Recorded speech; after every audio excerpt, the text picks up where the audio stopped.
It's like, man, your garden's going to look great in 10 years. It's like, well, I thought it looked pretty good right now. You know, like, I mean, it looks great right now, you know? So like, try not to get too far ahead of yourself. And we all have these big grand plans. And I do every day when I go home, I look at my garden and I think about, you know, these big grand scheme ideas that I have, and slowly but surely with some patience and some, you know, putting my effort into it, it's starting to come together. Take a lot of pictures of your plants too, because they'll surprise you. Yeah. Like a lot of people are like, I've had this thing and it never grew. It's like, well, go back and look at a picture of it last year. It's like, well, it grew a lot. Yeah. You know, and they might not really realize how much gains they're getting there.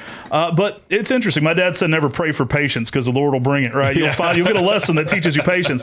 Well, plants certainly teach us patience. Yeah. I get a long lesson every winter when I'm bored as heck looking at my garden because it's very maple centric. So I get that patience and anticipation of spring. Right. And I enjoy them out of leaf, but I really enjoy that, you know, conifer people, they get it all at once. They don't have to learn any patience. Right. I love conifers too. I got a lot of conifers garden, but maples certainly teach us some of these lessons.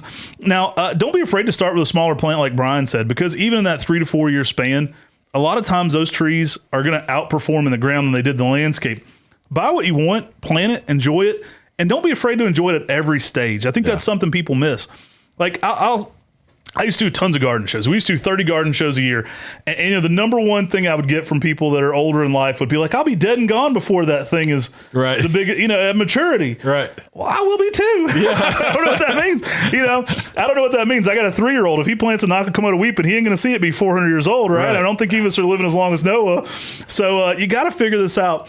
But you got to enjoy your plants at every stage. So it's a journey, and enjoy those plants at each step of the stage. I enjoy 3 to 5 year gardens more than I do 50-year gardens of maples.